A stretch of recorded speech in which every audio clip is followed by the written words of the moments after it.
나르시즘의 문화를 읽어봤습니다. 나르시즘 뭘까요? 네, 영상은 누구가 있을까요? Before the first selfie, the ancient Greeks and Romans had a myth about someone a little too obsessed with his own image. In one telling, Narcissus, the handsome guy wandering the world in search of someone to love. After rejecting a nymph named Echo, he caught a glimpse of his own reflection in a river and fell in love with it. Unable to tear himself away, Narcissus drowned and captures the basic idea of narcissism. Elevated and sometimes detrimental self-involvement. The logical definition of narcissism is an inflated, grandiose self-image. To varying degrees, narcissists think they're better looking, smarter, and more important than other people. And that psychologists recognize two forms of narcissism as a personality trait, grandiose and vulnerable narcissism.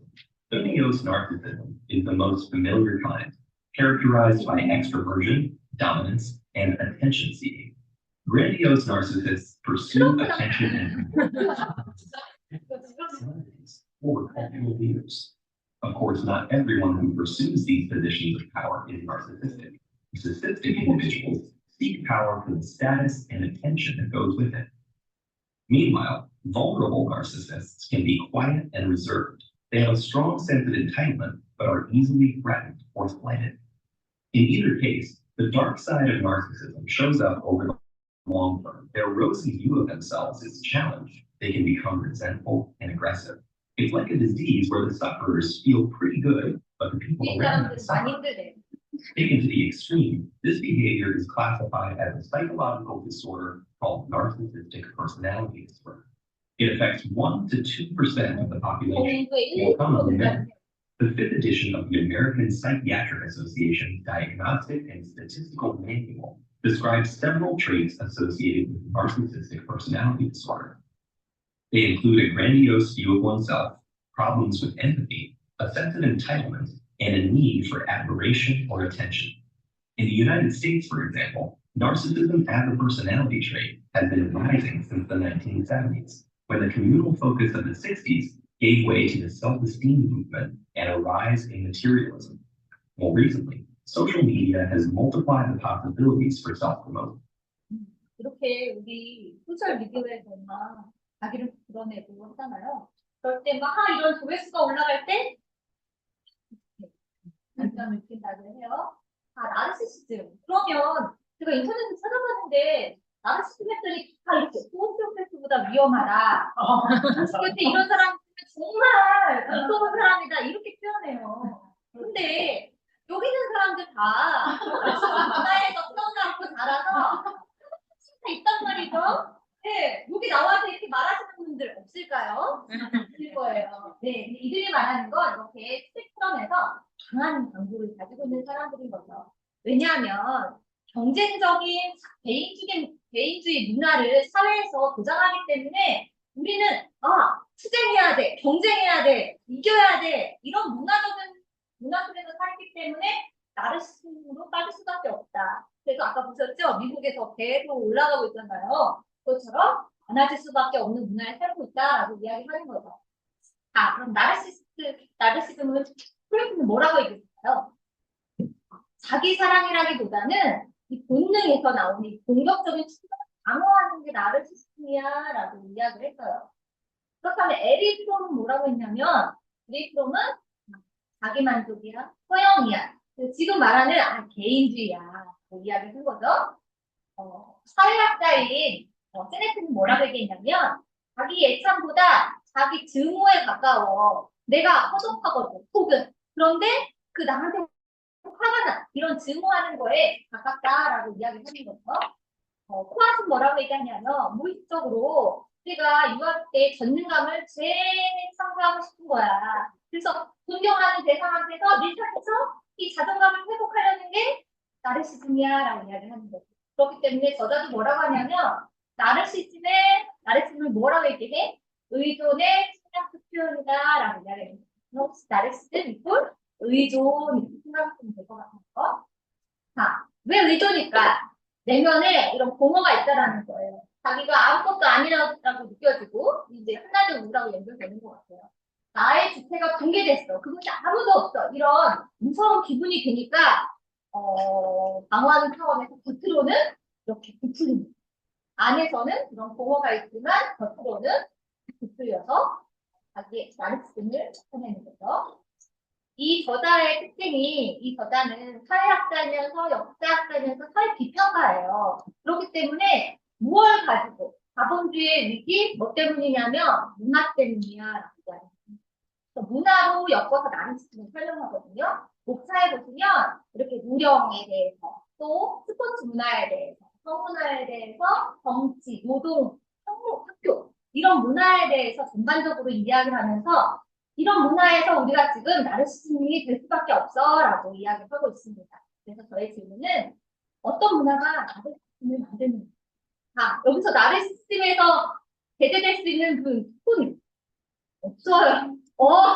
제가 한 것 같은데. 나르시즘가 없잖아요, 괜히. 네, 세 가지로 알아보려고 해요. 첫 번째는 교육이에요. 대중교육, 대중문화, 공교육이 막 발달하면서 학년교육을 해야 되는데 반대로 하향교육을 하고 있다라는 거예요. 그렇기 때문에 우리가 알고 있는 글씨를 못 읽고 이런 수준의 문맹이 아니라 또 다른 새로운 문맹이 발생하기 때문에 나르시즘이 만들어지고 있다라고 이야기를 합니다. 자, 교육에서 정신성을 보양시키고 발전시키고가 아니라 감각을 키우고 동물 수준의 감각이 뛰어나게 해요. 그러다 보니까 억눌렀던 감정이 어떻게 될까요? 막 올라와요. 그러다 보니까 감정이 너무 강렬하니까 어떻게 되냐면 도피를 해야 돼요. 그래서 여성들이 어떻게 했냐면 여권주의로 이렇게 그 감정을 도피하는 경향이 나요. 그러다 보니까 여자가 세드니까 남자는 어떻게 돼요? 사회적으로 네. 아버지의 부재 현상이 일어나. 그럼 이거 사회를 어떻게 통제할 거야? 온정주의. 따뜻하게 품어요. 그런데 어떤 과거의 온정주의가 아니라 의학담론으로 품어서 네 치료법이라고 제시를 하고 있습니다. 미국이 영국에서 독립으로 인정받기 전에는 영국에서는 왕권주의였다는 거예요. 그런데 미국은 공화주의를 선택해요. 공화주의라는 건 말 그대로 공공의 선을 위해서 함께 살아가는 공동체. 그러면서 모범 시민이 자기의 권리를 주장하고 또 침해당할 경우에 방어도 할 수 있는 그런 구조를 가지고 있었단 말이죠. 그런데 이 토마스 제퍼슨이라는 미국의 3대 대통령이죠. 교육을 확산해야 돼. 교육의 목표가 뭐야? 대중의 지식을 확산하는 거다라고 이야기했어요. 이런 모범적인 시민을 많이 길러내야 돼. 어떻게? 대중교육을 할 건데 지식을 확산하는 방법으로 할 거야 라고 이야기하는 거죠. 그래서 뭘 가르칠 거야? 고대사와 현대사를 가르치는데 되게 강조했다라는 거예요. 고대사, 현대사를 가르치면서 왜 이런 과거를 겪었지? 지금 현재는 어떻게 살아가지? 우리 어떻게 살아가야 되지? 이런 정신성을 보여줬다라는 거죠. 그런데 미국 사회가 변하고 있었어요. 왜냐하면 이 시스템이 들어서면서 이 자유 찾아서 미국에 오는 사람들이 많았어요. 그런데 이런 사람들이 각자 자기들 문화를 가지고 온단 말이에요. 이거를 통일시키기 위해서 문화의 변형이 일어날 수밖에 없었다라고 이야기를 합니다. 애국심을 길러야 되고 각자 흩어져 있는 후대성을 합해야 되고 이런 교육으로 변하다 보니 정치적인 목적으로 변했어요. 그런데 이 정치적인 목적은 다음에 어떻게 변하냐면 산업상의 목적으로 변하기 시작했다라고 이야기하는 거죠. 자, 이 시기 아시죠? 산업혁명 일어나고 전쟁이 있고 막 그러잖아요. 그러니까 전쟁할 수 있는 인력 필요하고 또 산업혁명에서 기계를 가지고 관리해야 될 인력들이 필요해요. 그렇기 때문에 학교는 어떤 역할을 했냐? 인적 자원을 보충하는 역할을 했다라고 이야기하는 거죠. 우스갯소리로 저자가 뭐라고 얘기하냐면 교육자들이 뭐라고 얘기했냐면 우리가 인비 경쟁에서 소련한테 졌어. 왜? 인적 자원을 모으는 게 실패했기 때문에 진 거예요. 그렇기 때문에 어디다 집중하겠어요? 네, 교육. 네, 인적 자원을 보충하고 인력을 보강하는 교육에 에너지를 쏟았단 말이에요. 그렇기 때문에 직업을 사람에 적응시키는 게 아니라 사람을 직업에 적응시키는 양식가 일어났다라고 이야기하고 있습니다. 자, 여기 반복적으로 일하는 사람인데요. 과거에는 호메르스의 시를 외워야 했고, 보셨잖아요? 우리가 막 사유해야 되고, 고민해야 되고, 이런 일들을 했단 말이에요. 그런데 이제 교육은 어떤 일만 하면 되냐면, 이런 단순 인력 가능. 하나 박힌 일을 하는, 공동할 수 있는 일을 하는 인력을 채용하는데, 네, 포커스를 맞추게 됐다라고 이야기를 하는 거죠. 그래서 제가 생각했어요. 장미 이름이 여기 왜 있을까? 혼자 생각했을 때, 야, 장미의 이름, 장미라는 아까 표상 딱 그거 띄우면서 사람들이 여러 가지들을 사유하잖아요. 이런 사유를 확장할 수 있는 교육을 했는데, 지금의 교육은 이런 단순 노동보다는 이런 수준의 교육만 하게 되었다라고 이야기하는 거죠. 자, 린드 부부가 미국 문화 연구를 했는데 뭐라고 하냐면 과거에는 히라버, 라틴어, 역사, 문법, 수사 이렇게 나타나서 자기 의견을 얘기하고 생각을 막 논쟁을 벌이고 이런 일들을 가르쳤단 말이에요. 그런데 지금은 직업학부, 직업교육, 국기, 속기, 방법영어, 자동주공대, 수육 그래서 많이 교육 받아보시는 게 중간에 있으시죠? 네, 저도 대부분 받은 건데, 네, 이런 것들을, 그런데 시간을 할애했다라고 이야기를 합니다. 그렇기 때문에 어떻게 됐냐면, 새로운 형태의 문맹을 낳게 됐다라고 하는 거예요. 어떤 문맹이냐면, 자신이 쉽고 정확하게 언어를 사용할 수 없게 되었다라고 합니다. 자기 생각과 자기의 소신을 언어로 표현할 수 있는 능력이 떨어지고 있는 거예요. 논리적으로 추론할 수 없게 됐어요. 그것도 사유해야 되는 정신성이잖아요. 역사에 대해서 기본적인 사실도 이제 모르는 수준이 된다라고 이야기를 합니다. 그리고 기본적인 교과서 이해가 어렵다라고 이야기해요. 헌법상의 권리, 시민의 권리, 이런 국민의 권리도 파악하는 게 어렵다라고 하는 거죠. 이처럼 직접 능력이 계속 지속적으로 더화되는데 이게 저하되면 교육이 그러면 이제 잡아서 다시 끌어들려고 해야 되잖아요. 하향 교육, 교과서를 쉽게 개정해서 다 풀어주는 이런 형태가 벌어지고 있는 게 우리의 교육이다. 그것이 이제 나를 시대는 맞는다라고 하는 거죠. 오레곤 대학의 학장이 학생들 놓고 이런 말을 해요. 이제 학생들 가르치는 교사를 데리고 학생들이 요즘에는 많이 읽지도 않고 사고하고 전문의 훈련도 안 돼 있어. 우리가 알고 가야 돼. 라고 하는 거죠. 그리고 당신들이 15년 전에 가르칠 때 들어가서 당신이 할 수 있었던 말 이제 그거 못해. 왜? 못 알아들어. 애들 못 알아듣는 기대하지 마라고 하는 거죠. 우리나라도 문해력 학습 필요하다. 잊지 못한 부분. 너무 웃겼어요. 선생님이라는 걸, 네, 사람 이름으로 받은 거예요. 우리 아이 어떻게.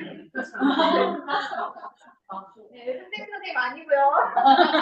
네, 이런 수준이다라고 하는 거죠. 그래요. 왜냐하면 평범한 사람들이 알아들을 수 있는 단어를 쓰는 게 아니라 이 난해한 언어로 전환해서 전문가들만 쓰게 했다라는 거예요. 그렇기 때문에 야 우리는 못하는 영역이야 이렇게 믿게 만들었다라는 거죠. 교수라는 직업이 있어요. 아세요? 예술작품 가면 설명해주면 이렇게 듣고 다니는 사람들이에요. 그런데 우리가 강의 책을 많이 읽어서 알지만 예술작품을 딱 하면 우리 안에 선언적으로 그걸 느끼고 받아들이고 이 감각적으로 느낄 수 있는 능력이 있다. 근데 이 아예 이제 이 직업을 보면 이거는 이 사람들한테 가서 배워야 되는 거 이렇게 받아들이는 거예요. 우리가 아니라 전문가들이 필요해라고 알아듣는다는 거죠. 아주 교활한 형태로 이런 폰트를 외치면서 이런 엘리트랑 우리를 동일시하게 만든다. 엘리트에게 우리를 의존하게 만든다라고 저자는 이야기를 합니다. 대중교육이 경제발전 이뤘어. 그런데 어떻게 했냐면 교육의 민주화는 이런 비판적 사고를 또 이렇게 이해력을 증진시키고 대중의 질을 문화의 질을 향상시키고 빈부격차를 줄여야 되는데 또 반대로 비판적 사고 못하게 해 지적인 대화를 보장해 그래서 다른 시스템을 또 방산하고 만들고 있다라고 이야기를 하고 있습니다. 두 번째는 과거에는 이 기사도 정신 말 그대로 헌신이고 충성이고 약자를 보호하는 또 온정주의 가정에서의 따뜻하게 각자의 역할을 부모가 하면서 본인이 이제 각자의 역할을 하면서 이 성적 대립이 별로 없었다라는 거예요. 그런데 그렇게 각자의 역할을 했는데 기사도 정신이 죽었다라고 얘기해요. 남성들이 이런 정치를 독점하면서 여성을 지배하고 있어요. 감당도 하고, 뭐, 압세도 하고, 막 했다라는 거예요. 이것을, 완전한 통제된, 관리적, 그리고 또 관료주의적, 목표를 향해서 야 따라와 이렇게 하는 이런 형태가 이루어지면서 기자도 정신이 죽었다라고 이야기합니다.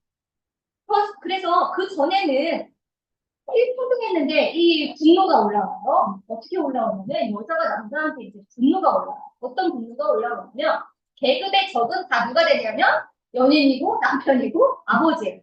뭐냐면 성차별 또 성적 위험에 대한 분노를 막 올리는 거예요. 그럼 남자는 어떨까요? 남자도 여자에 대해 있다라는 거예요. 여자가 막 이제 드세지니까 남자는 어떻게 해요? 권력 잡으면서 갖긴 했지만 사회적으로 힘들지만 엄마가 여자잖아요. 협박감과 거세가 그런 위협감을 느낀다는 거죠. 위협감을 느끼는데 자, 여기서 우리 안에 있는 이런 분노 이런 우리 자아가 잘 통제해야 되잖아요. 그런데 얘가 너무 강해졌어. 본능이 너무 강해졌어. 그래서 어떻게 하냐면 자아가 이 소자한테 붙어가지고 요 소자의 말을 잘 듣고 있는 거예요. 그러다 보니까 나르시스즘은 이런 욕망 강의 소자한테 그러니까 이 중간에서 뛰어가지고 막 에너지 소지 이러다 보니까 나르시스즘이 될 수밖에 없다라고 이야기하는 거죠. 그렇기 때문에 그런 강렬한 감정 때문에 우리는 도피를 한다라고. 도피하는 방법 첫 번째 독신주의, 두 번째 성폭문란, 세 번째 자살, 네 번째 마약 이런 형태로 우리는 강렬한 감정을 도피하고 있다. 그래서 성과 감정의 분리된 형태로 나타나는 이 성적 분리. 여성이 남성과 정치적으로 힘이 평등해야 돼라고 하면서 도피하고 후퇴를 하는데 겉으로는 어떻게 나타나냐면 여성의 해방, 진보 이렇게 나타난다라고 이야기하는 거죠. 이런 형태로. 그래서 이 여권주의와 민주주의가 나타나면서 과거에 이제 억압돼 있던 성적 대립이 막 이제 올라와요. 올라오다 보니까 여권주의자들이 의식이 이제 떼인 거예요. 아, 이렇게 아니구나. 그래서 이제 어떤 형태로 바뀌냐면 이 경제적 평등을 주장하면서 이런 성적인 거, 이 결혼에서의 이제 개선을 요구하면서 계속 강렬하게 우리 소수자 얘기하면서도 계속 레즈비언이 나타나고 또 여기서 보시면 이거는 소방서에서 제가 처음에는 여성의 참정권이 없고 선거권이 없기 때문에 좋은 형태였어요. 여성이 이제 참정권 참석할 수 있고 피트한 건 좋았는데 이 강렬한 감정을 계속 도피하다 보니까 이렇게 세진 거예요. 야, 소방서에서 뽑을 때 여자도 뽑아야 남녀 차별이잖아. 근데 사실 체력 관련해서도 보세요. 이것도 뭐라고 해야 돼. 악력이 남자는 60kg 이상이어야 최고점인데 여성은 70kg 이상이어야 최고점이에요. 이거는 체력적으로 몸적으로 다른 거잖아요. 이거는 차별이 아닌데 차별을 하면서 이거를 여성도 소방관에 끼워야 된다. 이렇게 떠들어지는 거예요. 이거는 사실 그 뒤에 뭘 은폐하고 있냐? 성적인 이 강렬한 분노 이런 것을 은폐하고 있다라고 이야기하는 거죠. 어떤 부분은 나르시즘이 히스테리랑 비슷해 나타나는 현상이 비슷한데 중요한 건 히스테리는 그 감정이 있어.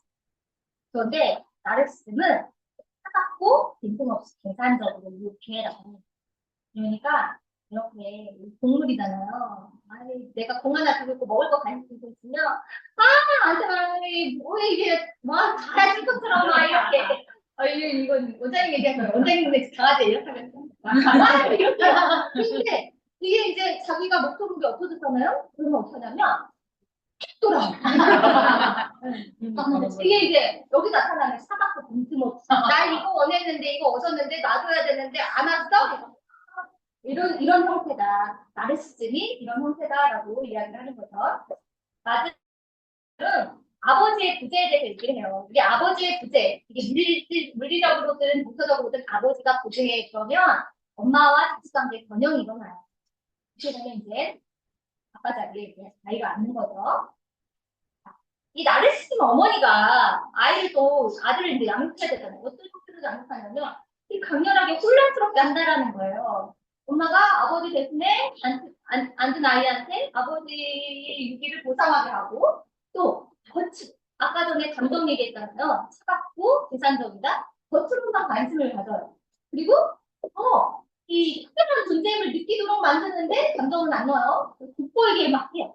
이런 식으로 아들을 강렬하게 또 혼란스럽게 만든다라고 하는 거죠.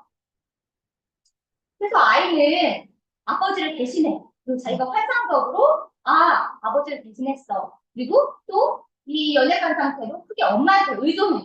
근데 엄마한테 의존하는데 그럼 엄마가 강해야 되잖아. 근데 엄마가 약하단 말이야. 그 한계는 또 인정하지 않아. 이런 상태로 자기가 고양이인데 사자인 것처럼, 아빠인 것처럼 이렇게 나르시즘이 형성된다는 거예요. 근데 문제는 미국이 그렇다. 과거에 부르주아, 네, 부르주아들은 과거에 이제 아버지 역할을 했다라는 거예요. 그런데 그거를 지금은 그럴 능력, 그걸 전복시키고 위협할 수 있는 능력을 상실했어라고 이야기를 하는 거죠. 경제가 발전하면서 새로운 경영 엘리트가 생겼어요. 경영 엘리트가 생겼는데 이전에 자산 엘리트하고 새로운 경영 엘리트가 이제 마주하는데 과거에 이전 사업가들은 부르주아 문화였다면 지금 현대 경영 엘리트들은 나르시스의 문화를 창출해내고 있다라고 이야기를 하고 있습니다. 보시면 이전의 부자들은 자신이 가지고 있는 명주라면 이게 물려주고 해야 되잖아요. 움직이지 않잖아요. 거기서 자신이 어떻게 자식을 가르쳐야 되고 어떻게 세습해야 되고 어떻게 이 아이한테 책임감을 물려줘야 될지 교육에 대해서 알고 있었다라는 뭐 이것저것 많이 시키더라고요. 그런데 그거는 목적을 방향성을 향해서 가르치는 거죠. 그렇기 때문에 아버지가 이게 교제받듯이 옆에서 일하는 걸 보면서 따라다니면서 그래서 이제 저는 이제 마스칸이 생각났어요. 마스칸이 아버지한테 그렇게 훈련을 받았다고 했으니까 그래서 자신의 역사를 아버지는 막 이야기를 하면서 자신의 이야기를 하면서 그걸 내면하면서 내 역사로 만든다라는 거예요. 그리고 자신의 신화를 또 만들어간다는 거죠. 근데 거기에는 아버지에 대한 존경도 있었고 두려움도 있었다. 그런데 상대의 신흥 부자들은 자식들한테 이런 뭘 물려줘야 될지 가치와 방향성을 알려주지 못한다라고 이야기하고 있습니다. 가상부유가에서 기업부유가로 옮겨가면서 자식들이 뭘 보냐면 아버지가 출근하고 퇴근하는 겁니다. 아버지가 출근했는데 퇴근할 때는 술 이만큼 취해서 그리고 또 직장을 옮기거나 이런 것들을 본단 말이에요. 그렇기 때문에 항상 옮겨다니는 관리사들을 발견해. 그래서 노동이라는 게 저런 노동 윤리 체계를 가지고 하는 거는 이게 없다는 거예요. 노동이 추상화됐고 계급을 제도화가 그래서 회피하고 부정하는 이런 형태가 나타난 게 나르시즘이다라고 이야기하는 거죠. 그래서 이 상속자들조차도 이제는 어떻게 되냐면 이 보좌로 이거 없잖아요. 보지 않는단 말이에요. 자리만 주어져요. 역사관도 없어, 정처관도 없어. 그래서 자리만 주어져. 여기 이분 아세요? 유명하신 분이죠. 네. 이 부사장이었어요. 그런데 이 나이에 부사장 가능할까요? 우리 세대, 우리 계급에서? 네. 그냥 자격으로 주어졌어요. 자기 중심적이야. 안에는 공허함이 있어. 그러니까 방어강 환상으로 야, 비행기 멈춰, 돌려! 이렇게 할 수 있었던 게 아르시즘의 자격이다라고 이야기하는 거예요. 그 다음에는 내적인 공허함이 자리 잡고 있다라고 이야기합니다. 신흥 엘리트들은 과거에 이런 노동을 그러니까 공동체를 생각하고 야 노동은 신이 주신 직업이야 이렇게 생각하는 그런 책임감 없어요. 뭐가 있냐면 나 열심히 일했으니까 떠나 이런 여가 해라 이런데 자기를 동일시한다라는 거예요. 그렇기 때문에 통치 없고 개인주의로 계속 가고 있는 게 현재 모습이다라고 이야기하는 거죠. 그래서 열심히 해서 나를 달고 닦아서 나를 이렇게 성장시켜야 돼 이런 거 절대 없고 지금 있는 대로 받아들이면서 허용하면서 또 영혼이라는 단어도 없어졌잖아요 거의 교회에서만 쓰고 정신치료로 바뀌었고 또 이런 개인 권위를 똑같이 불합리한 전문가의 직업 권위에 배치해서 의존하는 형태로 나타나고 있다라고 이야기하는 거죠. 자, 그러면은 다 허용했어요. 해방시켰어요. 그럼 어떻게 통제할까요? 어떻게 통제하냐면 범죄자, 이탈자를 처벌하는 것이 아니라 한자로 의학적 명예 회복을 시킨다라고 하는 거죠. 한자로 명명해서 야, 신치는 이야기래. 알코올 중독자래. 뭐 이런 걸로 해서 감면하고 또 여기 보시면 조현병, 지적장애, 정신장애, 뭐 알코올이죠. 이런 것들로 인해서 감형을 받거나 감면을 받는다라는 거예요. 이게 나르시즘 문화다라고 이야기하는 거죠. 또 정적인 상태라고 하면 도덕적인 책임감도 벗어날 수 있고 대신에 누구랑 협력해야 돼? 의사랑 협력해야 돼. 죄로부터 병으로 변해도 사회적인 갈등, 사회적 문제, 의학적인 문제 다 어떻게? 누구한테 의존하면 돼요? 이제? 네, 의사랑 의존하면 돼요. 의존하라는 거죠, 지금. 네, 이렇게 됐다. 그래서, 여기 DSM-5에 보면, 야, 상위 범주가 22개, 하위 범주가 300개 이상. 이 병명들이 300개 이상인 거예요. 이런 것들로 막 얘기를 하면서 우리의 불안을 자극하고, 우리가 무지서와 지정을 이게 불안으로 우리를 이용해내고 있는 것이 지금의 형태다라고 하는 거죠. 그런데, 이게 나왔네? 우리 니체의 힘의 의지 강의 들으셨죠? 창조적 진화 강의 들으셨죠? 우리한테는 뭐가 있대요? 드러내는 힘이 있대요. 여기서도 이렇게 꽃이 필 수 있고 식물이 나타날 수 있는 힘이 있대요. 그런데 그 힘을 어떻게 하냐면 정신성과 우리가 그런 힘의 의지를 발현할 수 있게 하는 게 아니라 온전주의로 어떻게? 의학당론으로 의존해서 이렇게 우리를 나르시즘으로 만들고 있는 것이 지금 현대 문화다라고 하는 거죠. 결론인데요. 사회적인 변화는 이런 개념, 이 정신 습관, 무의식적인 연상 이것들이 우리의 내적으로나 외적으로나 변화하게 한다는 거예요. 그렇기 때문에 과거에는 과거에 우리가 공부하면서 과거를 배우면서 미래를 대체했다면 요즘에는 과거 필요 없어. 지금은 야 엄청 빠르게 돌아가는 세상인데 과거 그딴 거 지금 안 배워도 돼. 이렇게 돌아간단 말이에요. 국영수 사과. 국영수 중요한데 역사는 그게 중요하게 취급을 못 받는다는 거예요. 그런데 거기다 뭐라고 하냐면 과거를 쓸모없게 생각하는 거 아니야. 과거가 미래를 대처할 수 있는 구충물의 역할을 감당하고 있어. 그렇기 때문에 우리는 우리 뿌리라고 생각을 하면 될 것 같아요. 우리 란드 속에 들어와 있는 문화, 여기에 과거를 들여다봐야 된다라고 합니다. 마지막 문장인데요. 이 부분이 되게 와닿았던 것 같아요. 김병훈 교수님이 이 북클럽 그렇게 위대하신 분, 우리가 생각하기에 그렇게 위대하신 분이 왜 이 두클럽 하면 돌아가실 거 알았으면서도 이 그룹을 왜 만드셨을까? 이 지식이 있어서 그렇지 않나라는 생각이 들어요. 기존 구도 우리 깰 수 없어요. 이 실존 나르시즘의 문화 어쩔 수 없어요. 우리 삶 속에. 그런데 우리가 그럼 뭘 해야 돼? 나 뭐 해야 돼? 스스로 문제 해결을 찾기 위해서 능력 공동체를 창조해야 된다. 자, 능력은 알겠어. 근데 왜 공동체? 혼자 어렵다는 거예요. 그래서 이 위에 북클럽이 그 지식을 갖고 있던 김병훈 교수님이 알고 있는 해법은 본인이 하실 수 있는 거에서 능력 공동체, 하지만 능력 공동체를 만들어서 이 실존을 이겨낼 수 있는 나르시즘 문화를 이겨낼 수 있는 사람들을 만들어야 돼라고 하지 않았나. 또 저자도 같은 말을 하고 있지 않았나라는 생각을 해보고 저는 마치겠습니다.